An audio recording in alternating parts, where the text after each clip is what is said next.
it's my background on my Mac. So my name is Dash, and I work for StreamSets. It's a modern data integration platform for DataOps. And so under the covers, basically this is what it provides. It helps data engineers to create smart data pipelines that are really easy to get started with. You can easily extend them, very resilient to change, and you can port to different platforms. So they're platform agnostic. They're the abstraction layer that has been put on top makes it really easy to build these kinds of data pipelines for data engineers. Okay, so having said that, it's very easy to get started. You can go to the website or download page, and we're also in the marketplaces. So you can deploy one of the execution engines in the platform. So we have two different execution engines. One is data collector that we're looking at right now. And then we have another one called transformer that actually runs on Spark. So you bring your own Spark and you can run those pipelines. Okay. So what happens when you install it, get it up and running? So how do you actually create a data pipeline, right? So none of these would exist. Basically, let's create one really quick. So I'm going to walk through the flow of creating a smart data pipeline. I won't configure anything, and then we'll look at all the ones that I've already built. So we can actually run and see the data flowing and things like that. Okay. So what you see here is a canvas. This is where you build all your data pipelines. And the very first thing you want to do is basically select the data source, right? So you do that by clicking on this. And as you can see, there's tens of different options, data sources that you can pick from. Depends on your data data use case, but there's there's pretty much everything that you can think of, right? And if you're just starting out, and if you just want to play with it, you don't have anything configured, there's some data sources that you can pick that will generate the data for you, right? So let's pick one that has some data already in it. And I can show you. So this is going to generate 3 different columns, A, B, and C, just randomly, right? And then data engineering always involves, transforming data into queryable format for end users, right?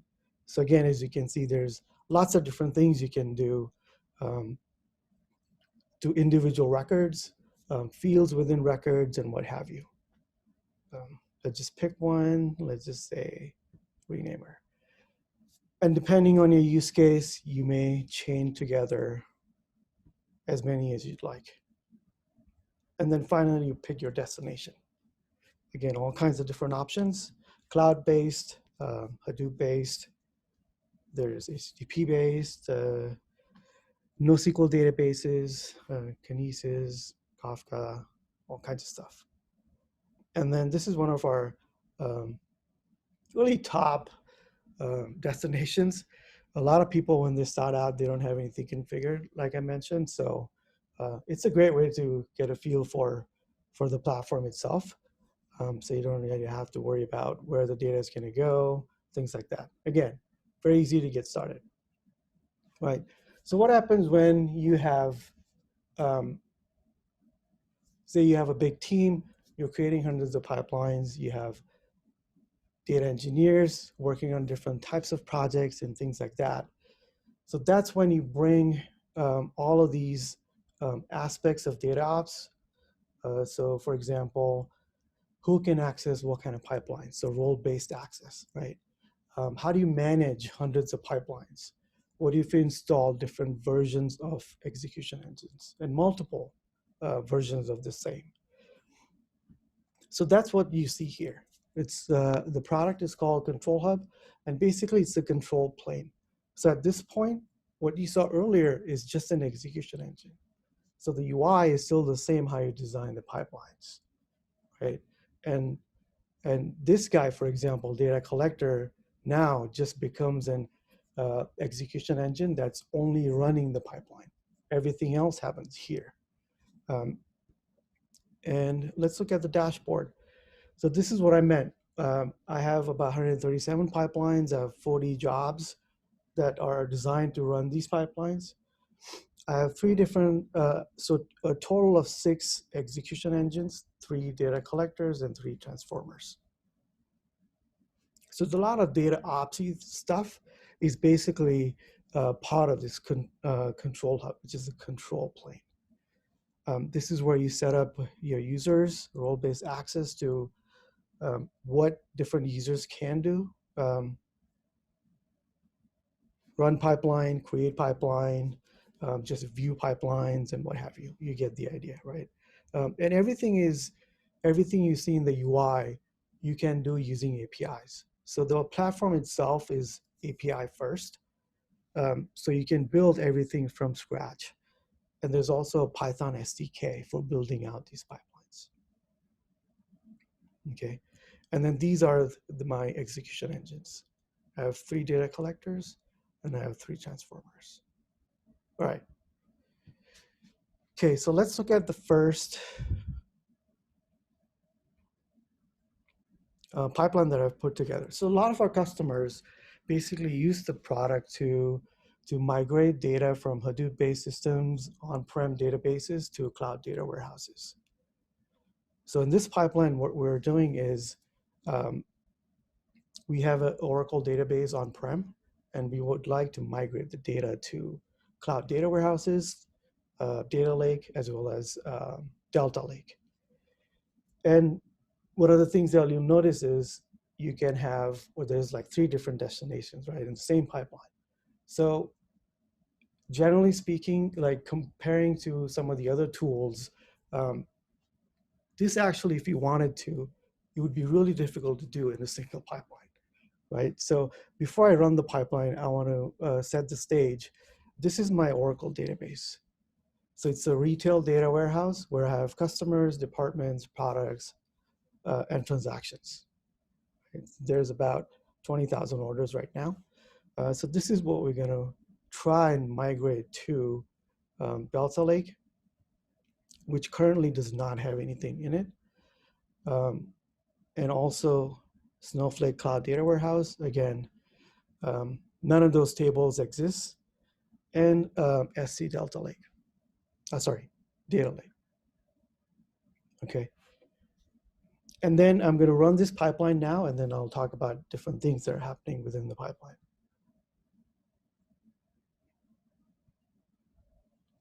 So this should take a couple minutes to get started. So the very first thing I want to mention is you can see all the stats in real time. So this is actually showing you which stage is taking how much time. A great way to understand a way to fine-tune your data pipeline to see what's happening.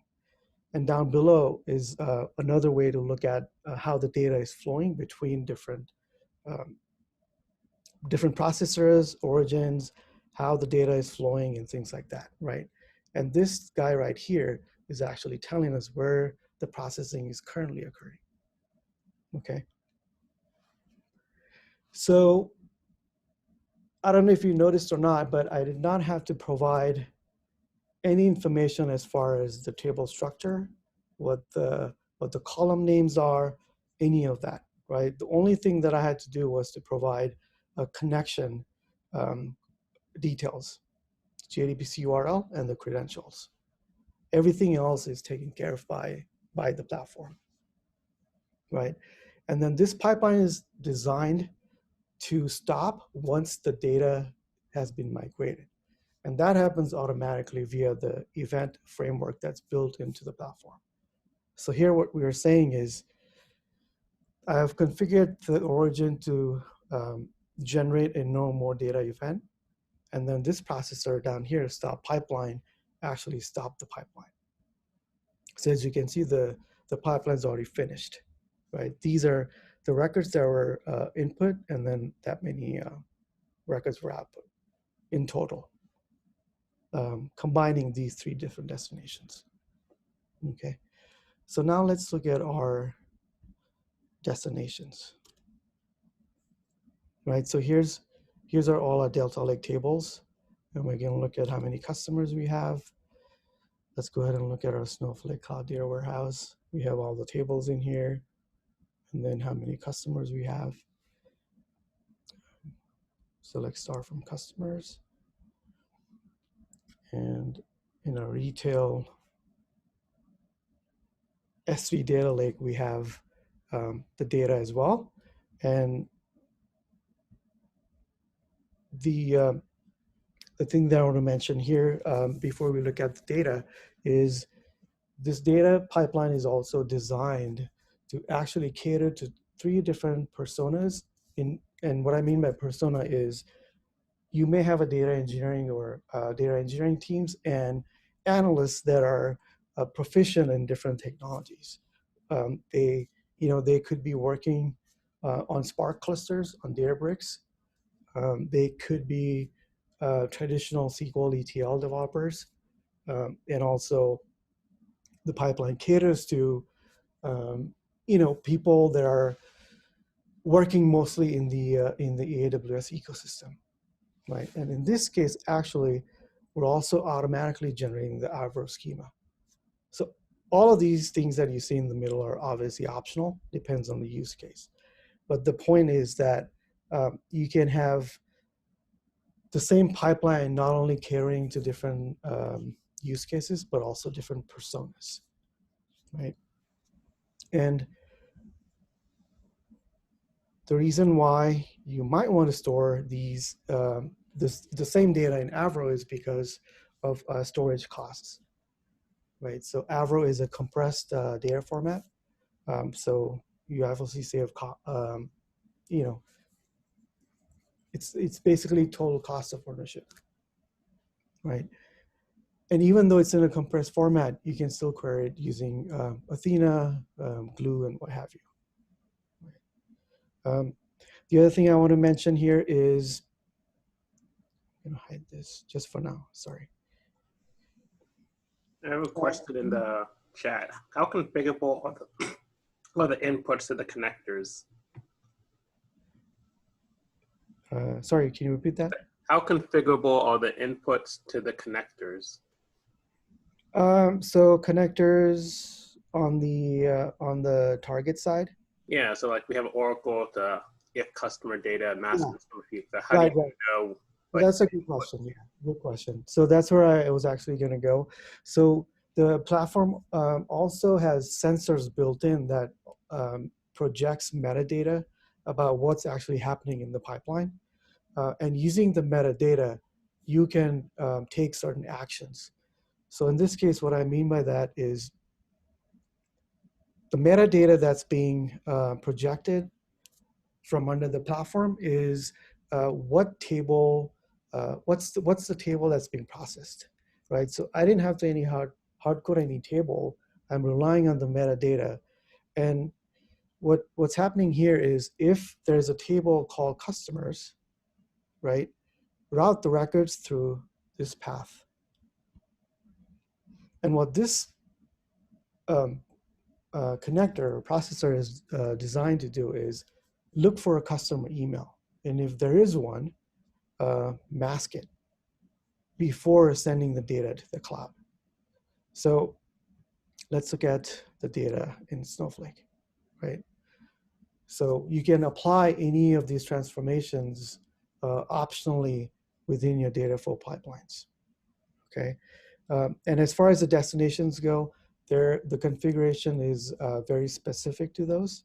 So basically, in this case, we have to provide a JDBC URL. So Delta Lake is an open source technology, but Databricks has integrated that technology within their ecosystem, and they've provided APIs so that you can actually take advantage of it, and that's why it's a JDBC URL connection. And another great example of the sensors and metadata is this right here. So I didn't actually have to hard code anything. So a single pipeline can take your entire data warehouse and port it. And the opposite would be if we didn't have this metadata, you would have to actually create one pipeline per table. So hopefully that makes sense. And then optionally, you can also have the tables auto-created. So in this case, because I was just starting out from scratch, this is why it was able to create all those tables. And very similarly, Snowflake, again, you have to provide the connection info. And then you can also take advantage of credential stores. So none of the tokens or secrets are exposed within the pipeline. Here I'm taking advantage of AWS Secrets Manager.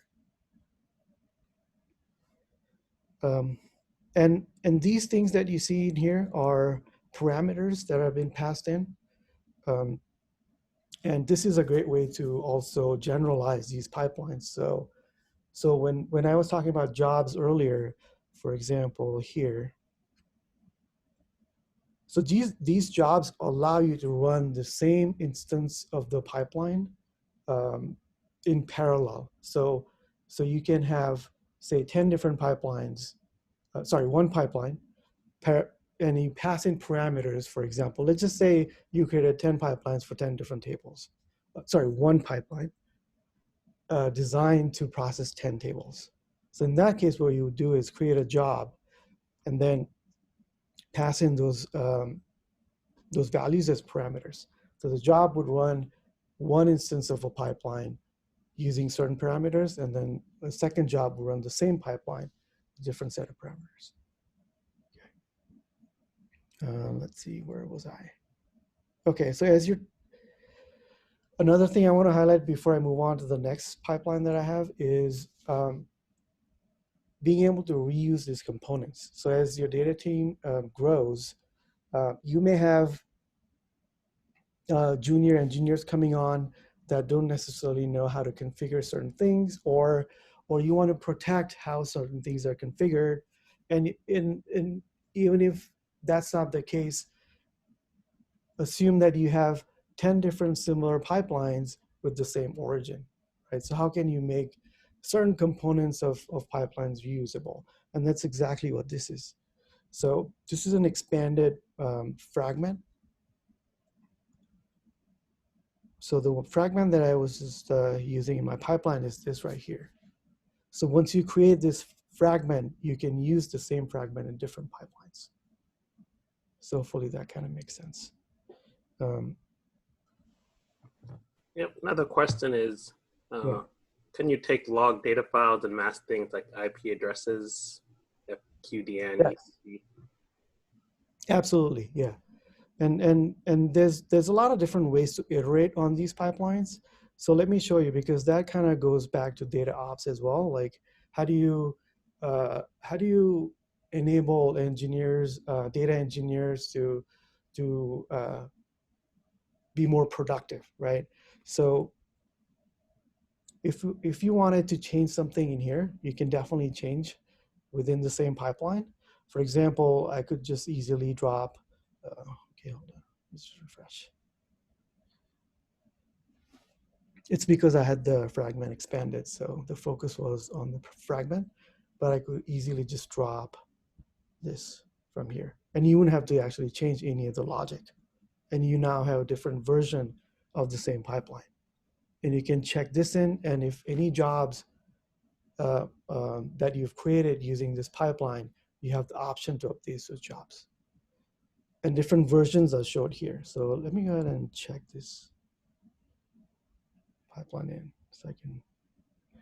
This is how you create basically a job for the pipeline, and you can tag different execution engines that you want the pipeline to run, and this is how you get all the parameters that are there, right? And so now we have a job that you can run multiple pipelines. But let me go back to the pipeline itself, because I want to show how the built-in versioning works.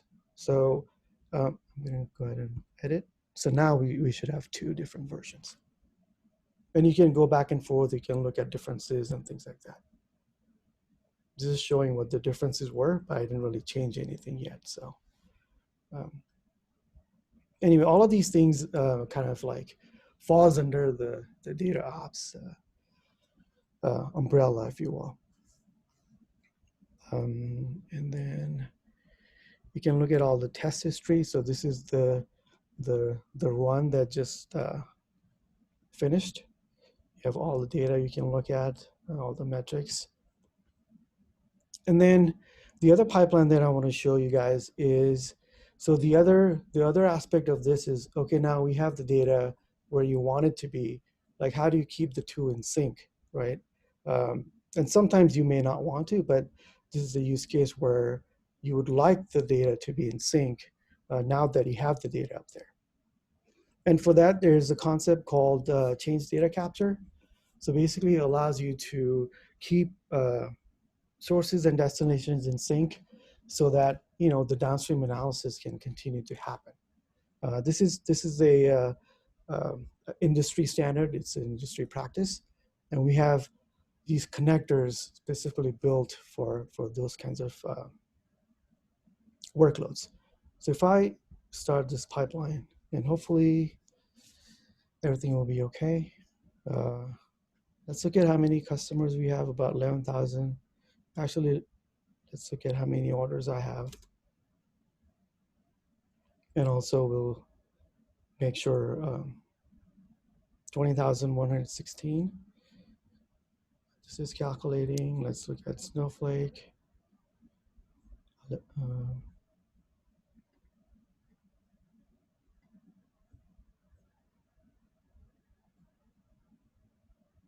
guy's running still.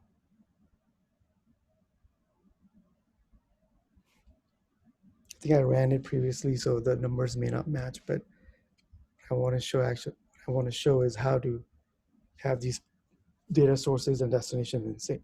So the pipeline is actually in running state, right? And it's basically listening for any changes that are happening. And I've written a small Python application that actually connects to the same database and generates some transactions. So think of this as a real-time POS, point of sale system. So I'm taking a random customer, random product, and generating some transactions. And then we'll see that the pipeline will pick this up. So let's say 10 transactions with the detailed records. Okay, so we inserted about 34 total records. So as you can see, the pipeline is already processing it up here, right? So let's see how many orders do we have now. 2127. Okay, so I'm gonna run this query again.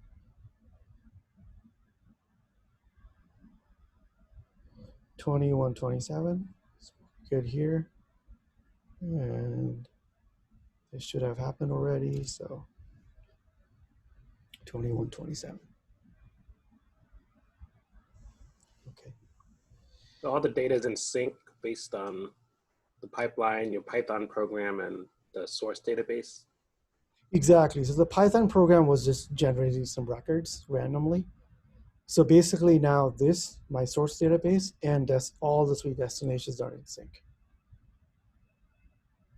Right, so we have 20,127 records in the source. This is my Oracle database, and this is the Databricks Delta Lake and Snowflake. Right.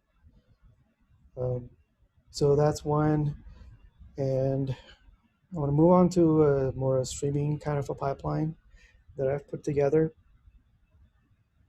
This one right here. Actually, have you guys heard of a term, data drift? Which is basically a couple of different things, but at the core, it's about schema evolution. So what if I were to add a column at the source? How does the platform handle it? So if you guys would like to see that, I have a demo for that as well. So let's look at that.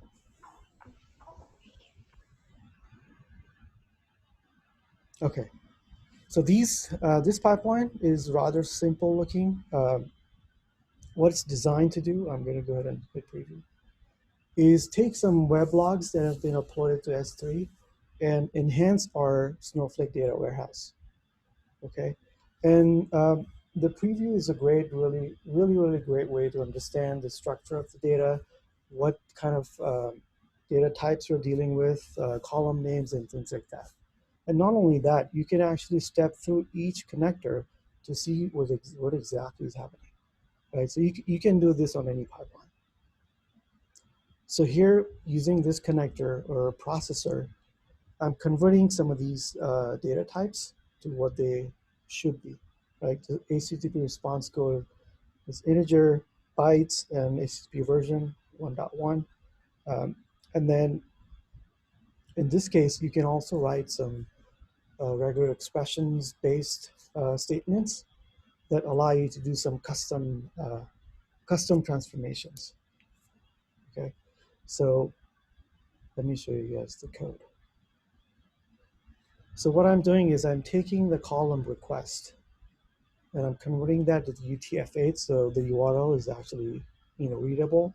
So basically it replaces percent 28 and things like that, right? So, and then I'm also saying if the URL contains department and product, then it's a product page view. And then from the URL, I'm also extracting the actual product name. So this actually makes analyzing or run some queries easier on the Snowflake side. Right? So that's what this pipeline is designed to do. Again, we're trying to enrich our existing data warehouse with additional information that you might want to ingest. Okay, so I'm going to go ahead and run this pipeline. And let me show you guys where exactly the data is coming from. So this is the file that's being ingested. There's only 10 records, but I'm going to show you guys a different aspect of it. So 9 records. And again, if you look at our Snowflake Cloud Data Warehouse, if I refresh, we should see a web logs table, right? So suddenly we can start running, queries based off of the web logs. Like what are the top 10 most viewed products? Okay, you can correlate this with your revenue and sales numbers and what have you, right? It's great. You can look at how many requests are failing, right? Or passing, if you will, right? To make adjustments on your website, web pages, and whatnot. So this pipeline is actually still running. It's running in streaming mode.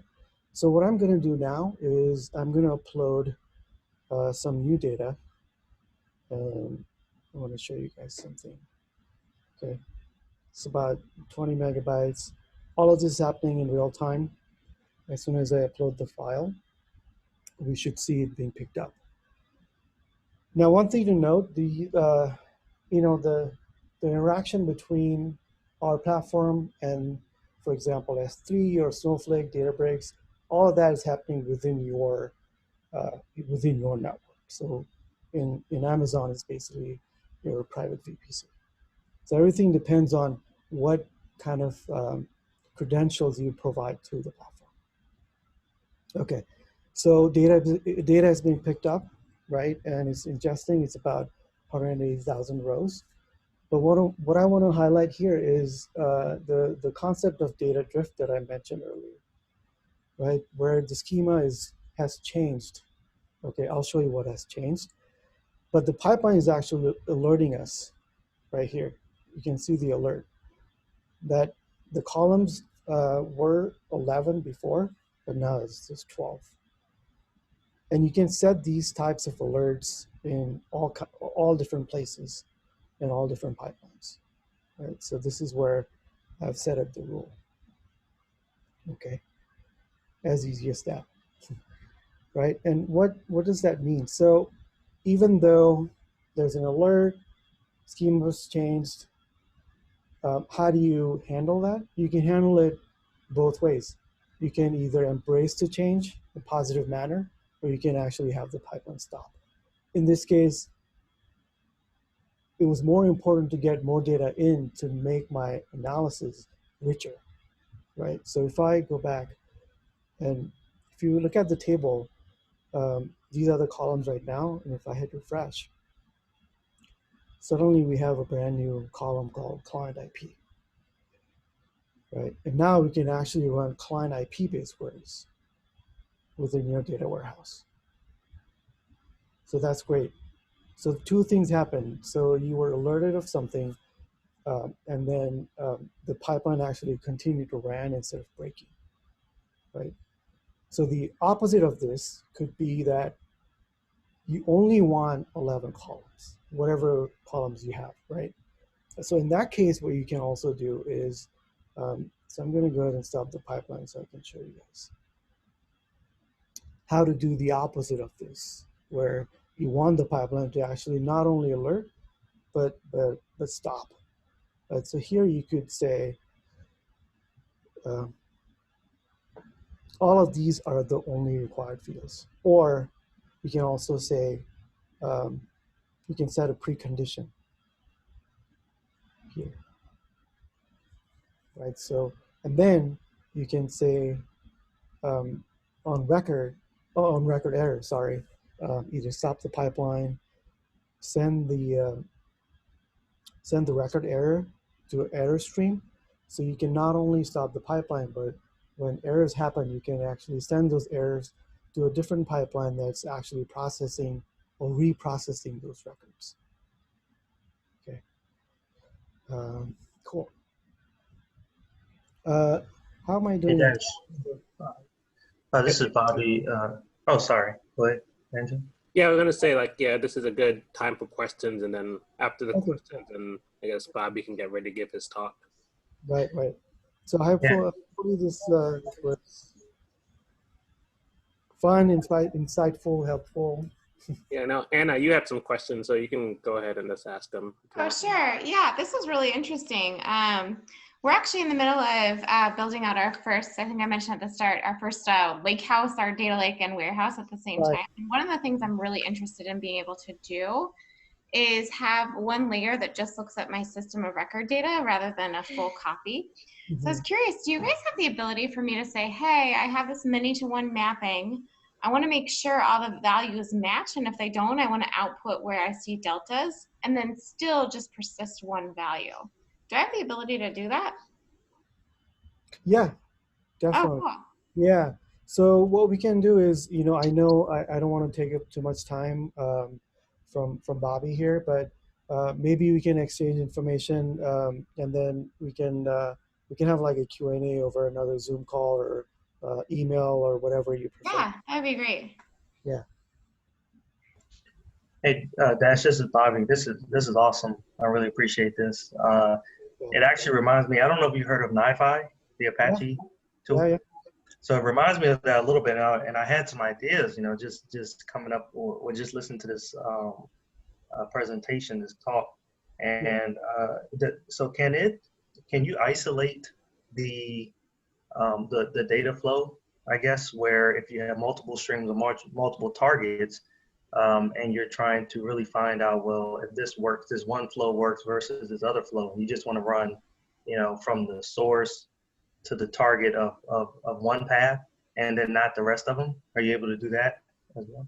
Yeah, so the way we've designed the platform is way of creating different versions of the pipeline. In some cases, you might just duplicate the pipeline like I just showed. And basically all you have to do is just drop one of the targets. Okay. And when you were uploading that file at the end, where was it stored? Is it like a listener or something from the source, where you're listening on the share or something? Yeah, so the source, the S3 origin, and a lot of the other origins that we have, they're actively listening on the bucket that you've provided within the configuration. Okay. And again, it all depends on the credentials you provide. Yeah. Oh, okay. And I guess the last question I had was, so if you had a data flow, and this is what I was thinking about when you were giving the presentation, if you had a flow where you're sending data to you're usually sending data to other SIM products like syslog products like Splunk or something like that, typically, and you say, hey, you know, I just want to send only what I want to send to Splunk, right? And then send everything else to, say, any other S3 target like Amazon, Azure, or a content platform system, right, or something like that. Would I be able to do that within the data flow? Oh, sweet. Yeah, Okay, so you can use the stream selector to provide conditions, and then based on those conditions, you would set only certain records to Splunk, and then everything else goes somewhere else. okay, yeah, this is awesome. Yeah, so the example I had was, you know, where I had a path, a splitter, where I was checking if the data warehouse that we're ingesting data from had a customer table, then go a different route to mask if there was a customer email, and then everything else went straight through the targets. Okay, and those those boxes there, those are like predefined. Yeah. Okay, how many? You have a lot of predefined ones already? Yeah, so I kind of showed a little bit of that when I started out the demo, but there's, I think, at least 75 or 80. It is Okay. open source, right? Yeah, the data collector is open source. Yeah. Yeah. So, Oh, nice. Okay. And then what you can also do is there's 3 other processors or connectors in the middle that you can use to write your own custom code. So there's one for Python, Groovy, and JavaScript. So you can easily plug that in the pipeline, and then you can have whatever else code you want in there before the data moves on.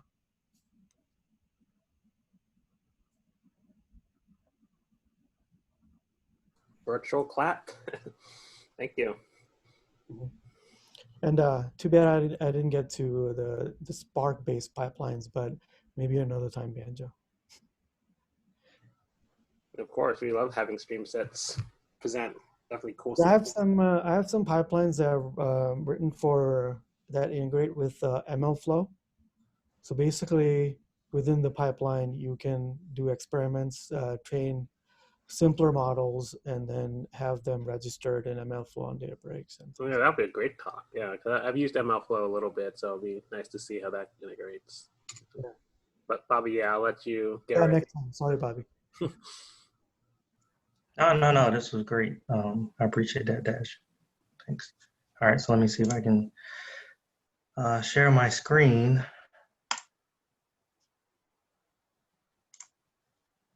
Okay, can you see my screen? Everybody can see it? Yep, PowerPoint. All right, great. Okay, so I'm definitely going to do a slight demo as well, and I'll try to keep it pretty brief. My name is Bobby Roundtree. I am a data scientist at Hitachi Vantara Federal, a company based out in Reston, Virginia. I currently live in Upper Marlboro, Maryland. Thanks again, Banjo, for having me and the DataOps team gurus here. So now I'm also a founder of a company called Dapper Data LLC. So I'm also known as Dapper Data. Let me get this out the way because, all right. So today I'm going to talk about Lumada Data Catalogue. And I don't know if you have heard of Waterline Data, but Hitachi Vantara Federal recently just purchased a product called Lumada Waterline Data, which they turned into Lumada Data Catalog, as a part of a whole data catalog suite. And it really talks about data end-to-end data management, right? I mean, we have ingest, we have transformation, we have analytics, but a lot of people really fail to realize how important things like a true search capability is, right? A central location to be able to search your data that's in place across your organization. And so I want to talk a little bit about that. Before I get started, I know we're going to dive right in, but just want to tell you a little bit about myself to get a little background on me. I'm currently in school right now for my doctorate in data science at North Central University. I'll be done in about probably about 2 years. So that's a hard task on myself right there. I own a company, as I mentioned before, called Dapper Data LLC. And what that does is it really talks about how data should be clean, crisp, neat, complete. That's how your data should be. And so I do a podcast. I think that's how Banjo met me or heard about me, was through the podcast itself. I do a podcast where I talk about everything from beginner stuff on data science to expert stuff as well. I also will bring in or interview some people where and definitely I will be reaching out to you all to say, hey, you want to be on the podcast? So get ready for that. But I'll talk to experts. I'll talk to entry level people. I also will talk to people who don't even deal with data science, but realize that in their careers, they deal with data all the time to help them make better decisions. I've done a talk at the AFC International Conference recently, and that talk was on telecommuting and being able to handle these critical times during the pandemic, being able to talk about artificial intelligence and machine learning and how that helps out with things like Zoom and collecting that type of data to help some of the companies, especially in the intelligence community and DoD, make better decisions with their data. And I'm also building some courses out as well under Dapper Data. At the bottom right-hand side, you'll see a little, some people saving some lives over there, and then you'll see some desks over there as well. So that's two projects that I'm working on right now. One is dealing with sensor data and being able to help predict floods. So I'm working with some people on that.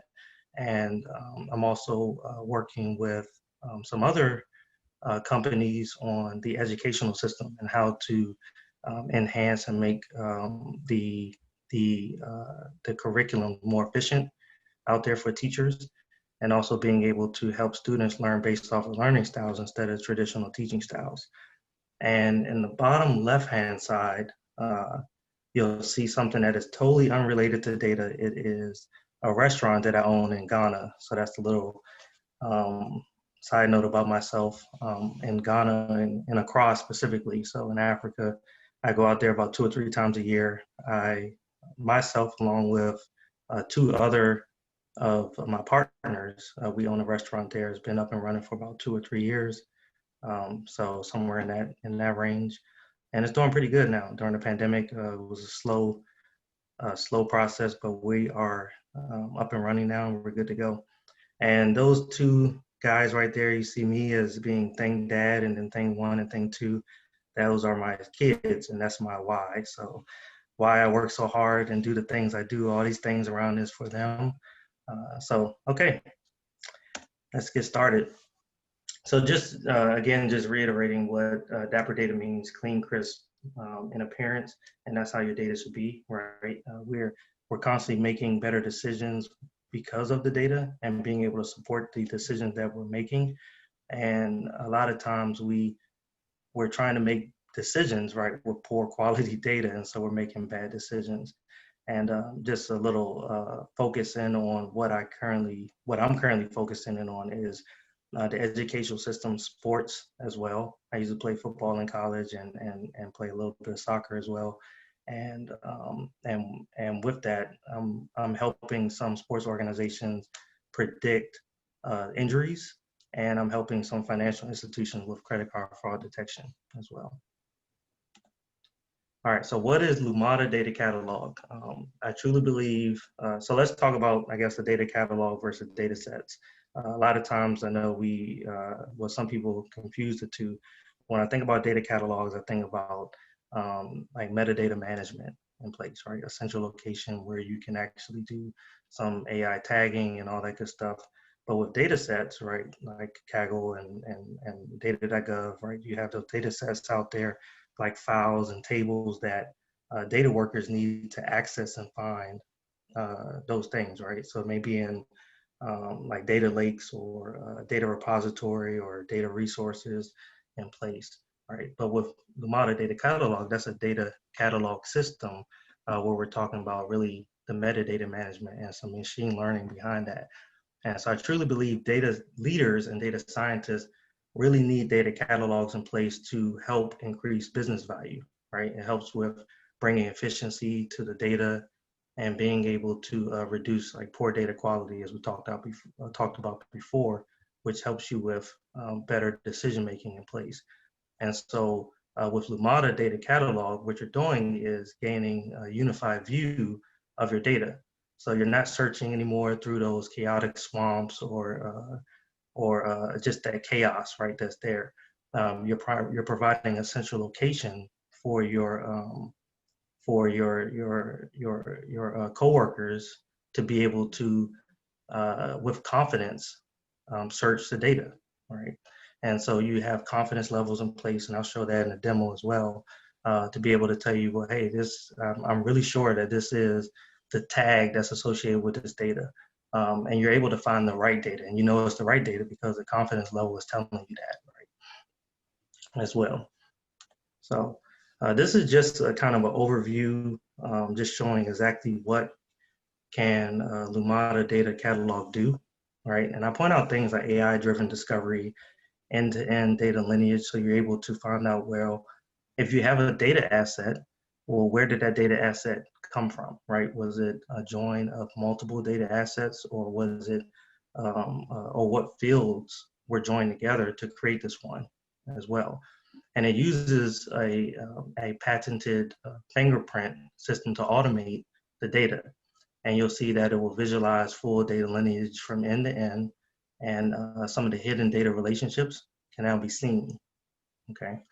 And it helps out with things like simplifying data discovery as well. So I currently work with Hitachi Vantara Federal, okay? And with Hitachi Vantara Federal, we have a lot of classified customers that we work with that are actually using this product. But if you look at some of the corporate customers like Kaiser Permanente or Johnson Controls or Fannie Mae, they use these products for things like data governance and compliance, right, with the data stewards that they have in place, or to automate and accelerate data cataloging and search, or also to be able to help out with improving efficiency and user experience as well. But again, the Department of Defense uses it for searching personal information that's in place. Things like, credit cards out there, things like social security numbers that are out there, all the PI information that you have, being able to search that from a central location. All right, so I'll get into the demo now. Let me bring it up. All right, so I'll log out here. So when you first log in, you have different options, right? You can log in as an analyst or an admin. Okay, so I'm logging in as an admin here. And as an admin, you'll be able to see things like you have your analyst roles and you have your data steward roles. In the data steward roles, you can manage the tags, you can manage the data objects, you can curate the data. And in the business analyst role, you can do a lot of searches based off of data that you really want to search for. And you'll be able to really hone in on the data that you want. I'll talk a little bit about that in the next part of the demo. But if you could think about yourself as being, say, a market analyst, right? And your manager said, hey, look, I want you to look for the best information out there you can find on marketing campaign, or identify cross-sales opportunities with campaign and retirees, and also find some demographic information on there. Then the analyst goes into this tool and they may say, okay, well, I'm just going to do a search, right? Marketing campaigns, okay? So I have marketing campaigns here. It's already there from previous searches.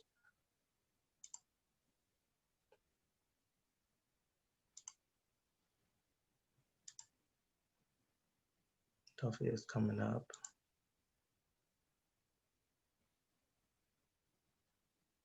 All right, here we go. So say this comes up, okay? You have about 51 results that comes up, right? If you think about this similar to like Amazon, right? And you have a shopping cart in place. So not just your cart, but before then you do a search and all of these, or you have an organization that just comes up with millions and millions of data sets, millions and millions of data assets, right? Because it can be unstructured, structured data if you want as well. But they're coming up with all this data, right? Not just 51 results, but hundreds and hundreds of data assets in place. And they're trying to really define, well, get a little bit more granular okay? Right now with these 51 results, I may want to figure out, well, I might want to hone in on something a little bit more detailed, right? And find out exactly what I want. And so if I look to the left, okay, you're able to do things similar to Amazon, right? You're able to shop for the specific data you want with these multiple facets that are in place to be able to choose from things that are based on the interest that you have.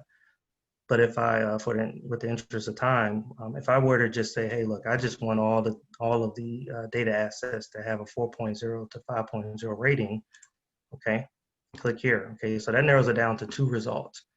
And within that, I have these signals that are in place, right? Like the sensitivity, the state of the data, the records that are in place, the origin that it came from, the last modified data that's there. Also, how much discussion is going on, okay? So 10 people have created discussion, or 10 discussion topics have been created. The average rating of it, right? So you have reviews that are there. And with the reviews, you're able to really see, well, hey, I want something that has the most discussion, the most reviews that are in place. And I may want to just click on campaign 5LDS, the CSV file here. Okay, and so once I click on that, I still see everything that I saw before as far as the signals that are in place. Okay, and if I were to go here where it says Blue Mind, I can look at the different data assets that were joined by previous experts or previous users that were there. So they created these based off of this data asset that was here. Okay. And called the campaign 5LDS CSV file. And also you can see what other data assets that were explored as well. And if there's any experts there that have uploaded or modified data within the data asset, or they're just naming themselves as experts to this data asset, then you can actually send an email to them from here as well and start communication. But if you look at the overview, right, and you're just, you can edit the description, but the description can be very rich, okay? So you can actually put in things like any charts, any files you want, no matter the data type, you can put that in. So any text that you want to put there, you can put that in as well. And then if you look at fields, okay, the fields is probably one of the most interesting parts of this tool. And with that, I'll just, remove some of these fields here. If you think about it, back in the day, you were only able to see things like just the name field, right, in a catalog. But now, when you're adding these new fields in place, you're able to really hone in and figure out, well, what exactly do these names mean, right? And as a market analyst, I may go in and say, well, dang, I don't know what CT means. All right, great. Well, let's figure out some more information on this. So you can look at the data here, and it tells you the data type. It tells you the amount of fields, and well, not the amount of fields, but just the amount of data that's been ingested in there. It also gives you a histogram here that talks about the different data that was ingested in here. So whether it was telephone, cellular, email. And so when you're looking at this, you as a market analyst, you may say, well, hey, you know what? I think this means contact information, okay? And one of the most interesting things here is the tags, okay? The tags are actually generated. They can be user-generated, user-defined, but they're majority of the time, a lot of the tags are updated by users in the feeds, and then they actually feed into the machine learning engine where you can automate the tags. And so if they have a dotted line around them, then what you're seeing is that the tags are, what you're seeing is that it's a suggested tag, right, by the machine learning algorithm. And you can either reject it or you can accept it, and it goes back into the machine learning engine, and then they come up with better decisions, right, as far as what tags you can put in place. Now, there are tags that are already accepted or rejected. If they're accepted, they'll be here, okay, and they would look like this, okay, and then you can either delete that if you want to, and if you delete it, it'll go back into the engine as well, and and the machine learning algorithm will then process that, and then it will say, okay, maybe next time I'll give you a better tag for it. Okay. Are there any questions? I'm trying to hurry up a little bit. Yeah, I guess there's I guess the data is static, or is there a way to kind of change the data just more just for like viewing the data and letting people kind of access it from that? Yeah, so you're able to, so the data, this is a central location where people are just putting in data assets, right? But yeah, the data can be updated as well. And then when it's updated, it'll be, you can get notifications in there to show like, hey, this data set has been updated if you're like a monitor of it, if you wanted to do that. And hopefully did that answer the question? Yeah, that's good to know. Okay. The purpose, yeah. Yeah. And this may be a dumb question, but can it sit on top of, so you know how we just saw that the StreamSets tool going into Snowflake? Can we sit on top of those kind of architectures so that as a user starts querying Snowflake or they start building out a data set in StreamSets, it could be getting data and kind of real-time updating from how you build your pipelines and stuff to update the lineage? Yeah. So this has different, you can definitely connect to it multiple ways, right? Cool. And I'm assuming, based off of what Dash was saying, like it had the Oracle database, but I'm assuming as long as it has some type of, it can probably talk to almost any target as long as it allows it to, right? I don't know if Dash is still there, but yeah, it seems like it reminds me, like I said, of a tool called NiFi, and if they can do that, listen in on different targets, whether it's S3, CIFS, NFS, whatever it is, or different databases as well, if they have those connectors, it can probably talk to this as well. And you have an API for it as well.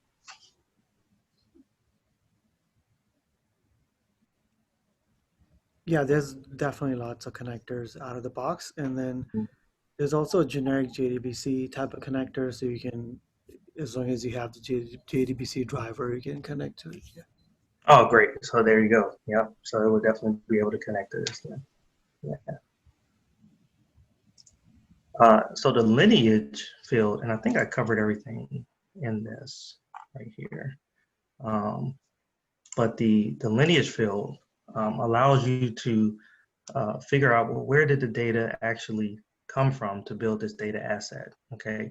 And so it shows you on the left side all of the different data assets that were pulled to create this one data asset that you had before, that you have now. And if you wanted to dive a little bit deeper, you could get down to the field lineage. So you can make the connection between the different fields that it pulled from as well.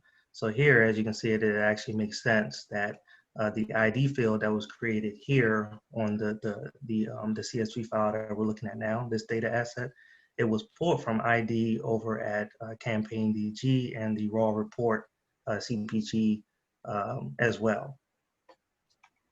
Oh, so there, just to make sure I understand, that's saying that the ID field there and that data set is a result of the other two data sets being joined together on ID. Yes. Yeah. Oh, that's cool. Yeah.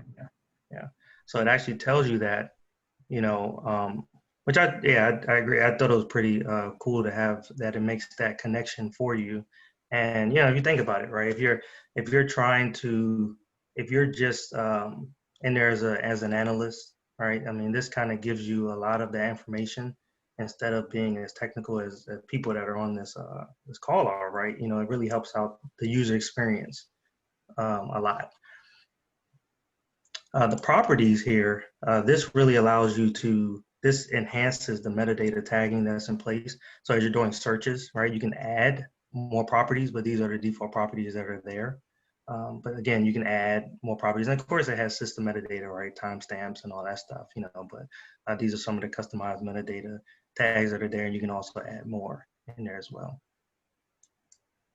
From a discussion standpoint, so this is where you had those 10 posts that were there. You can add new posts if you wanted to. You can have conversations with the experts. You can have conversations with whoever it is. You can add more information here as well, create a new topic if you wanted to. And the data objects section is where If I was a market analyst going in, I may want to see, well, okay, I've already seen the lineage, right? Where the data is coming from, and even where the fields are coming from as well. But now I might want to see, well, hey, somebody may have already created some type of joins on their own. Maybe I don't have to do the work. Maybe I don't have to create my own joins, right? And here it shows me all the different joins that were created. So this one, somebody already came in and created a campaign impact retirees list. And if I wanted to know about demographics, maybe I might get it from here, all right? And if that's the case, then I can actually go into open source and I can open the source that it came from, which would be the campaign impact retirees data asset, which also has its description and its fields and all that good stuff in there as well. And if I went to fields and I scroll down, I might get some demographic information like the numbers, the marital status, right, the employee types, the age, and the patient information as well. So I think this is, I was trying to go really fast, so sorry about that, you all, but I wanted to make sure that I can, have questions as well in there. So this is pretty much it. I guess my question is about the DataOps tab. I guess what does that do? What's the button do? Yeah. All right, the button, right? Yeah, but this is just more of an information tab, right? So it just and it really kind of just gives you the descriptions of everything within that tab itself. But it's really giving you information within the catalog itself. How many tags, right? How much data is labeled sensitive data assets, or the data assets that are embedded in general, right? How much have been processed, unprocessed, used, not used, and then here it just gives you, it's all really information that's given to you. So this is really just an informative section that I had. I think I took a screenshot of it and tried to put it into the slide deck in there.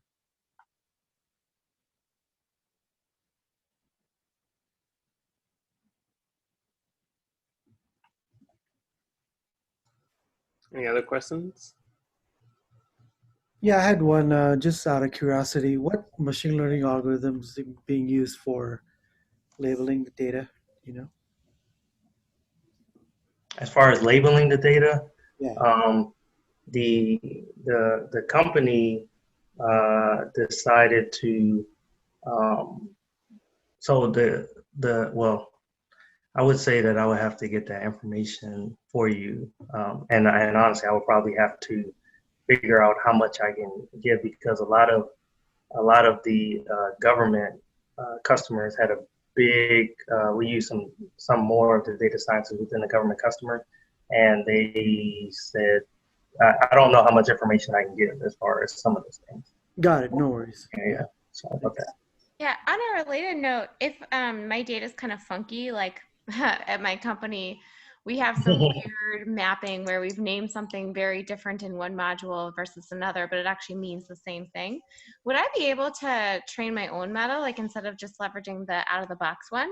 Could I upload my own matching algorithm if I wanted? Yeah, so we do have, and that's something that's supposed to be going into, I think it's in this iteration, not this one that I'm actually displaying, but we do have that where you can actually use your own models to kind of start to train things as well. Is that what you're asking? Yeah, very cool. Because if I have like proprietary, like I know my business, I have some funky right. my business's name things that the model might take forever to pick up. If I could just tell it right away, that might help. Yeah. No. That's a great idea, and that's definitely something that they were getting a lot of feedback from, especially because we had something that was proprietary with the Department of Defense customers that we work with, that they did not want to share it, and that's why I was a little bit. I didn't know if I should share that part or not. So. This is very cool, though. Yeah, thank you. I guess it's open source, or is it closed source? How's it like deployment if I want to deploy this? Yeah, so it's not open source. You would need to, and I can send all the information. It is definitely something that is proprietary. Well, I guess kind of proprietary to Hitachi Vantara Federal, because they purchased the product itself. Now they do offer the ability to. I think they have a community version as well, similar to like a Pentaho or something, where they allow people to kind of just freelance and have a little bit of fun with. And if you're good enough, like everybody on here probably is, then you can just use that, and and not have to deal with services and all that good stuff. So.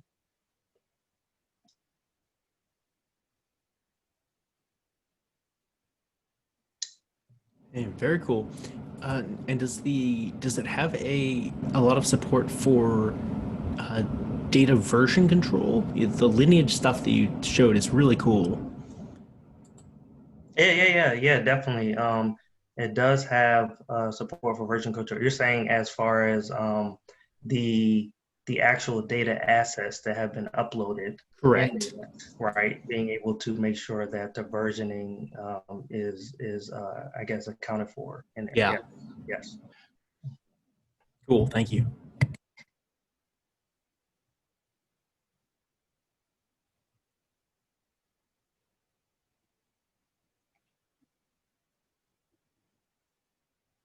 Any more questions?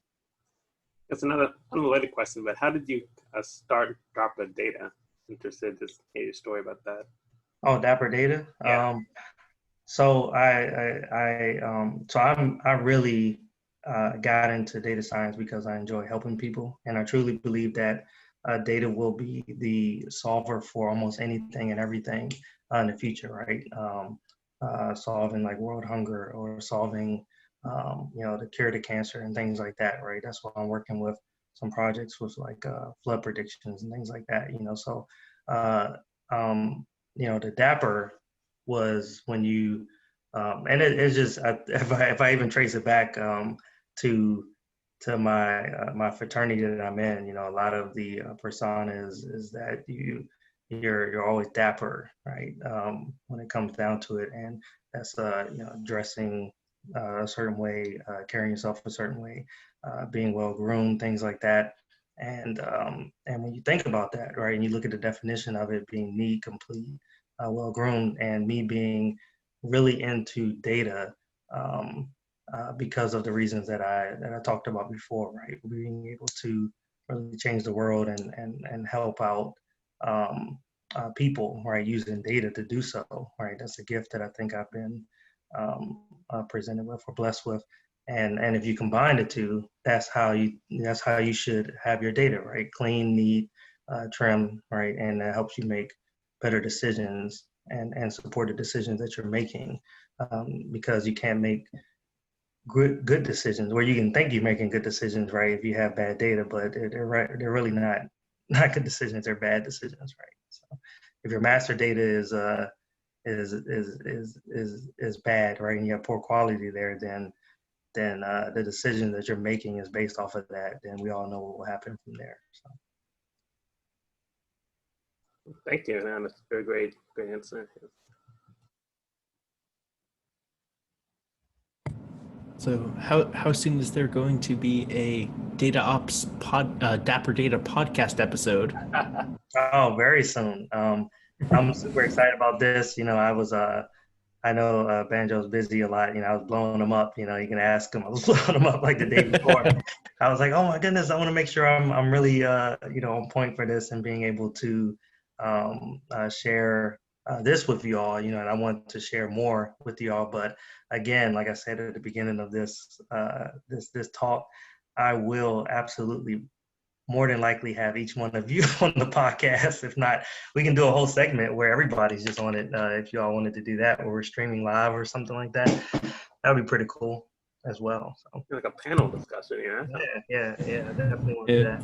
I know that the ML Ops Machine Learning Operations podcast, they're currently just doing recordings of their Meetup group as the podcast episodes. Oh, nice. It's pretty impressive. Yeah, I was just thinking about that. Like, I wonder if someone's doing that kind of stuff. Like the meetings, the Meetup is actually the podcast. I will say it's not as good as a properly edited podcast, but you have some content. exactly. Yeah. You start off with the content. I guess that's all that matters, and then you'll definitely get people listening in, and then eventually you can edit it and have all the good stuff. I'll usually broadcast on like YouTube, and then also 8 different audio platforms as well. So I think this would be a good episode to have, right? Not just this one, but any of the other data ops episodes as well. I've been trying out creating snackable videos. So like about 2 minutes tops, and just showing one thing hands-on. So snackable content. Yeah, a lot of people like those just like 15 minutes, editions. Those are pretty good, right? Straight to the point. Yeah, I want to do the same thing, or sorry, something similar, with short videos, really focused on like very basic things. Yeah.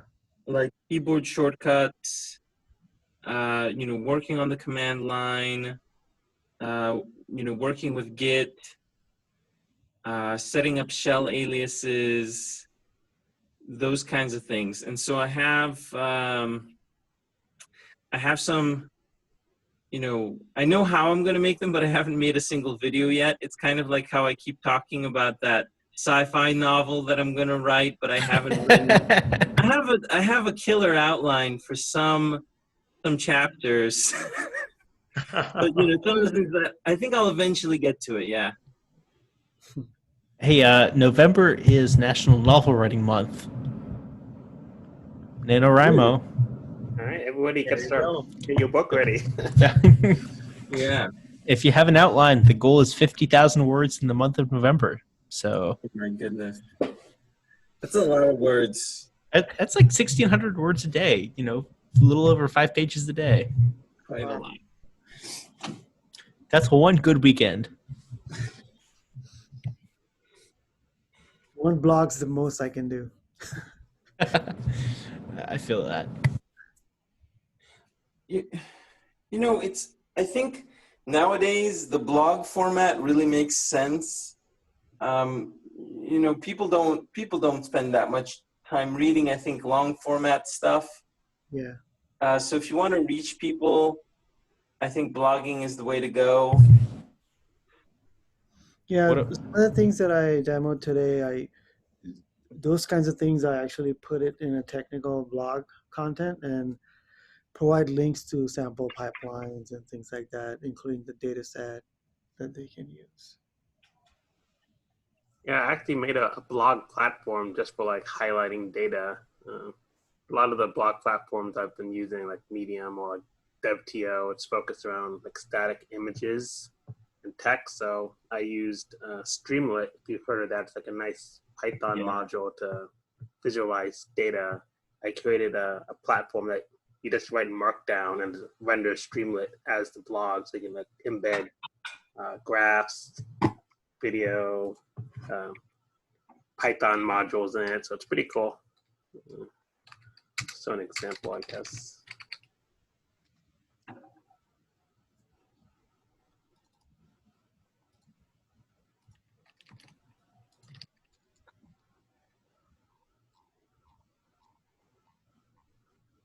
APIs, maps, so blogging is pretty cool.